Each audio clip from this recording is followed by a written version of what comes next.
Well, it's Saturday morning and I really want to get out to the shop and start to work on this thing.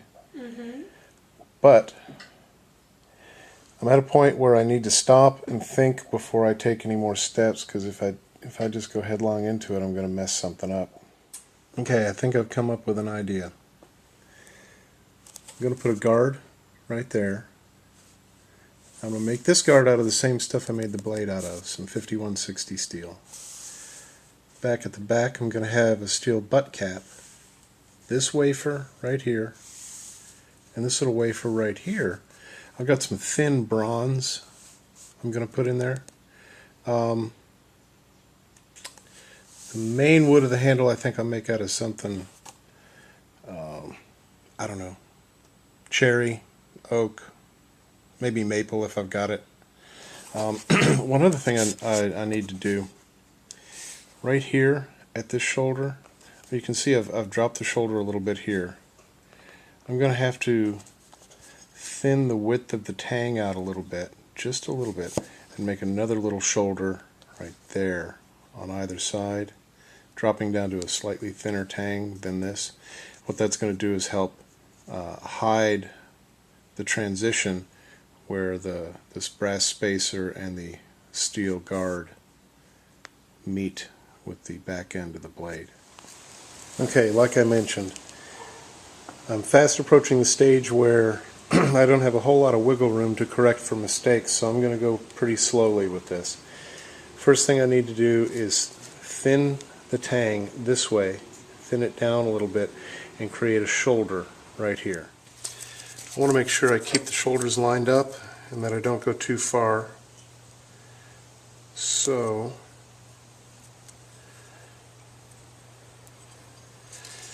I'll wrap this piece of tape around here.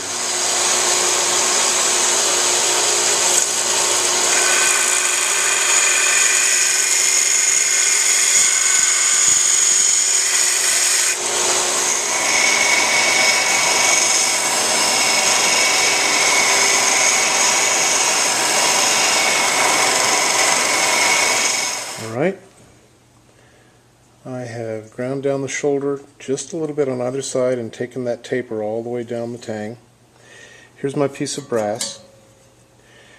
I'm going to roughly mark where I will drill. I'm going to drill between these two marks with a drill bit slightly smaller than the width of this, and I'll use my small files to refine the shape of this and make sure that the tang fits into it. And finally, once I know it fits, I'll cut out the shape of that bronze washer. Okay, 3 holes. Now I'll file out the webbing in there and just continue to do that until I get the proper fit for the tang.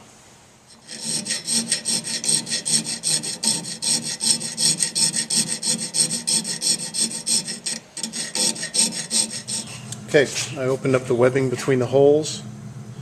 We've got the tang. It will slide almost all the way in.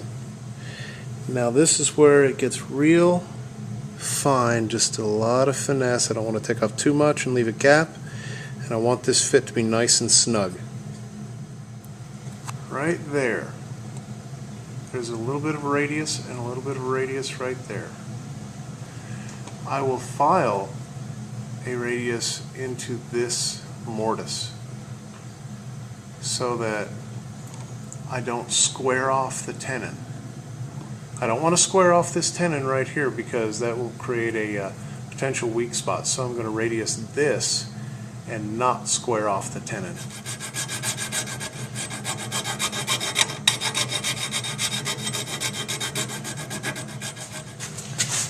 Okay, it almost fits right up against that shoulder. Now for the last final bit of fitting on this, since bronze is relatively soft, what I'm going to do is I'm going to cut off a piece of this. I'm going to put this upside down in the vise, and I will press the last little bit of a fit just to make sure it's basically airtight.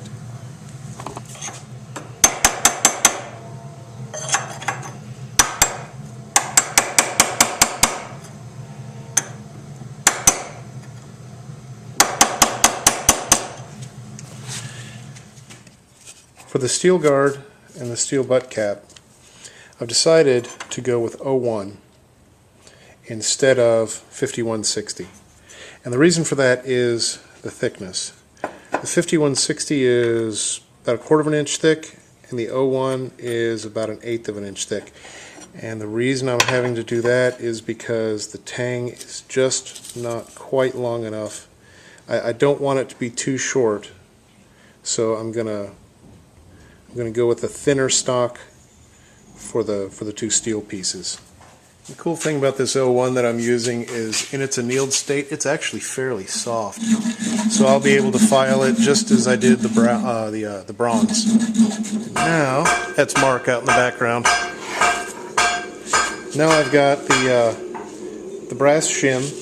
I've got the 01 that's going to be the guard, and they both fit nice and flush up at the front. So I'm going to take these two pieces off of here, shape them the way I want them.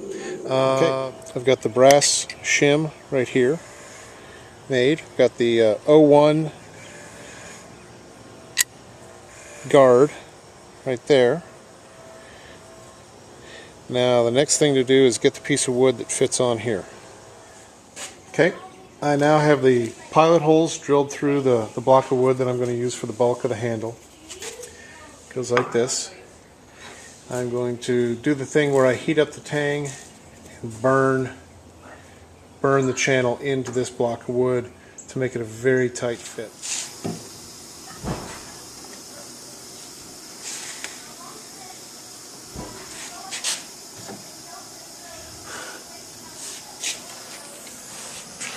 Sorry for that. I'm going to have to edit out quite a bit of this. All of this that I did with this piece of Osage orange, because I don't know, it doesn't show up on video very well, but this piece has a split, so I can't use it. Instead, I'm going to use olive wood. Okay, so now I've got a bronze spacer for the very back. Got the steel spacer. Got the piece of olive wood for the handle. I've got the steel guard here and the bronze washer. And for tonight, that's all I'm doing. Tomorrow, I'm going to shape these. I'll end up heat treating the blades, the blade and the steel pieces.